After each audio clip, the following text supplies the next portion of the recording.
Welcome to another audit walkthrough video from SuperfastCPA. I'm Logan, and in today's video, we're going to be going over Audit Area 4. This is Section E2. This is a remembering and understanding topic. Understand the auditor's responsibilities related to other information included in documents with audited financial statements. And we're going to be doing that the SuperfastCPA way, which is diving straight into the questions to learn the material. Now, if you don't know much about our strategies, make sure you go to superfastcpa.com and sign up for our free 1-hour webinar training. Again, it's free. It's only 1 hour long, and we will teach you the key ingredients to passing the CPA exam so you don't waste months or even years of your time failing exams. So make sure you check out the webinar, and after you watch that, you're going to want to learn more. So make sure you also learn about becoming a Superfast CPA Pro member. Pro members get access to a lot of great stuff, including the full version videos of these 5-question YouTube videos. Now, the past couple videos, and I'm going to be honest, including this video, I've only been making 5-question videos for YouTube and 5-question videos for members because they've been kind of small topics, but there's still things that I want to cover. So I feel like 5 questions has been covering them enough instead of doing the typical 10 questions I do for members.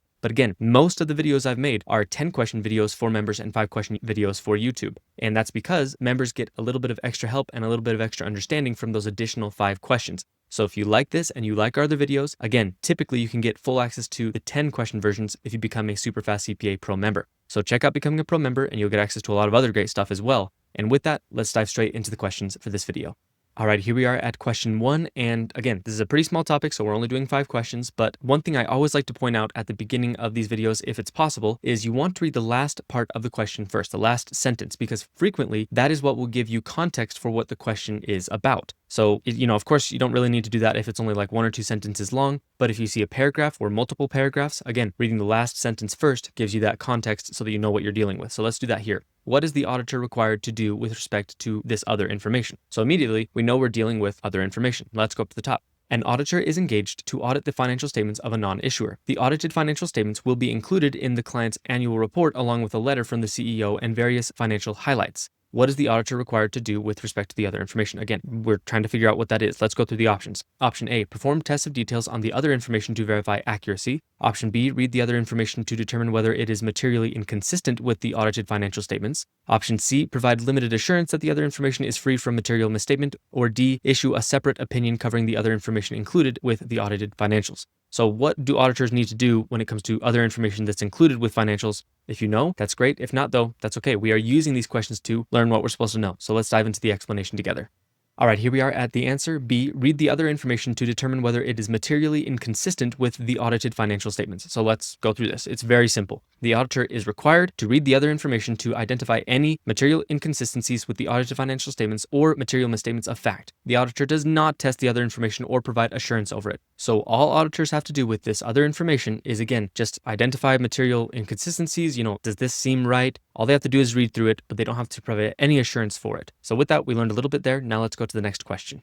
All right, here we are at question 2. Again, reading the last part of the question first. Which of the following procedures is the auditor not required to perform with respect to this other information? So kind of the opposite question. Let's go up to the top. In the course of an audit, the auditor becomes aware that the client's annual report, which includes the audited financial statements, also contains a marketing section with forward-looking statements and unaudited summaries. So again, what are they not required to do with this other information? Let's go through this. Option A, read the other information for potential material inconsistencies. Honestly, we just read that in the first question. That is something they do have to do. Option B, evaluate whether the other information appears to contradict the audited financial statements. Option C, consider whether any material misstatements of fact exist in the other information. Or option D, perform analytical procedures to corroborate the forward-looking statements. So again, what are they not required to do when it comes to this other information? If you know, that's great based on what we learned in the first question, but if not, that's okay. We're going to learn in this explanation, so let's go through this.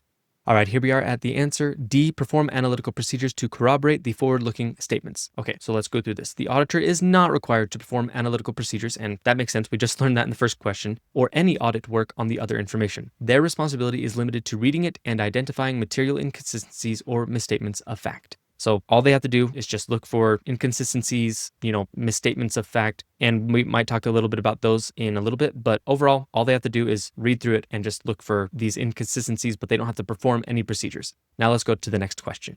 All right, here we are at question 3. What is the most appropriate next step for the auditor? Let's go up to the top. While reading the other information included in a client's annual report, the auditor identifies a statement that materially contradicts the audited financial statements. The auditor discusses the matter with management, but management refuses to revise or remove the inconsistent information.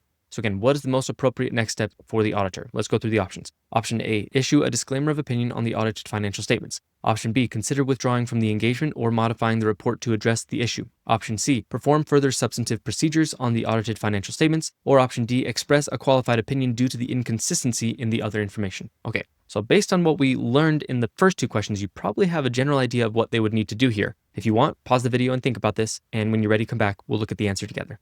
All right, here we are. The answer is B, consider withdrawing from the engagement or modifying the report to address the issue. So just like all of the answers in this video, it's pretty simple. If management refuses to correct a material inconsistency in the other information, the auditor may include an explanatory paragraph, and that would be for a non-issuer, or modify the other information section, which would be for an issuer. In extreme cases where the issue casts doubt on management's integrity, withdrawal may be considered. So they would need to just have an explanatory paragraph or a paragraph with other information as the title, depending on if they're a non-issuer or an issuer. Or if it's really calling into question the integrity of management, then they might consider withdrawing. But overall, that's the kind of thing that they would do if they find these inconsistencies in the report. Now with that, let's go to the next question.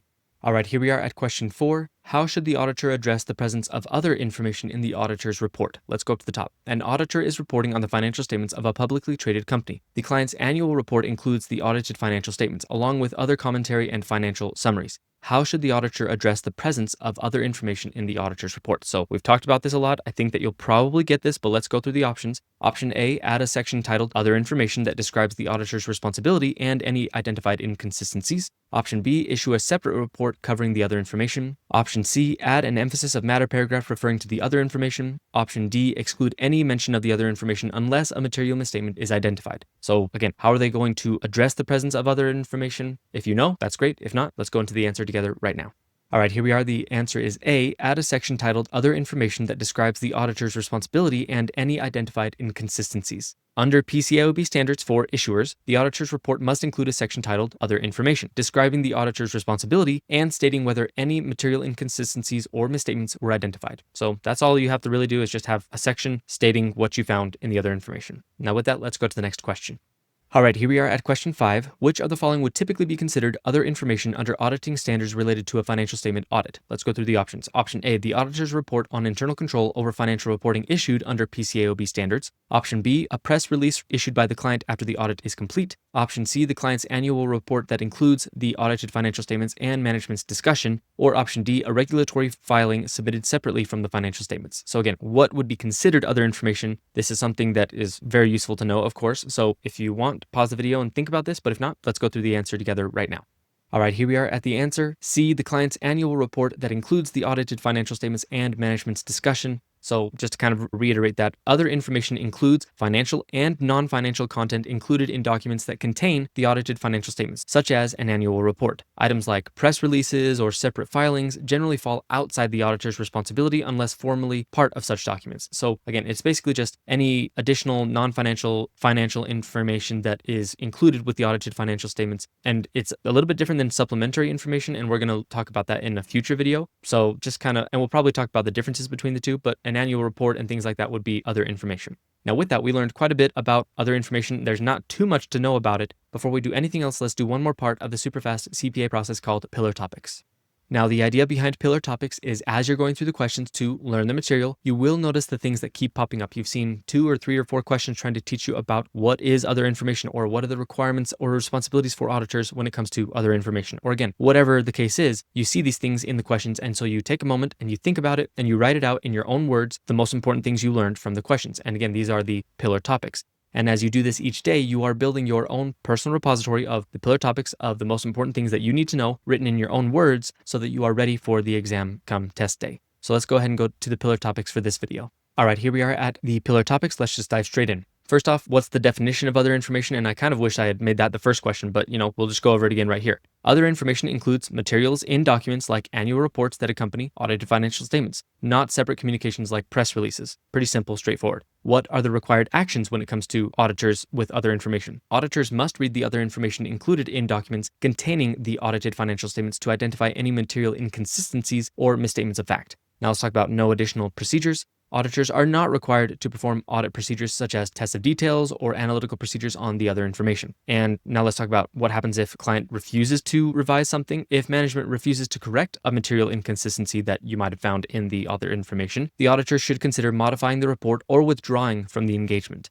And then finally, reporting for issuers, and we talked about this a little bit. For issuers, the auditor's report must include a section titled Other Information, explaining their responsibility and any identified issues. So again, those were kind of the small few things that we went over in this video for other information. It's not a huge topic, so all we're doing is 5 questions. And again, we're only doing 5 questions for the SuperfastCPA Pro Member video as well. But typically, Pro members get access to the full 10-question version of these videos so that they can get a little bit more help and a little bit more understanding. So if you like this and you like our other videos, check out becoming a SuperfastCPA Pro member to get access to a lot of great stuff, including the full versions of these videos. And the easiest way to learn about and become a SuperfastCPA Pro member is actually by going to SuperfastCPA.com and signing up for our free 1-hour webinar training. We'll teach you the key ingredients to passing the CPA exam. It's free, it's only 1 hour long, and that will give you a good path to learning about and becoming a SuperfastCPA Pro member. So check out the webinar, check out becoming a pro member. With all that, I hope this video was helpful. If you did find it helpful and you liked it, make sure to like it and leave a comment, and I will see you in the next video.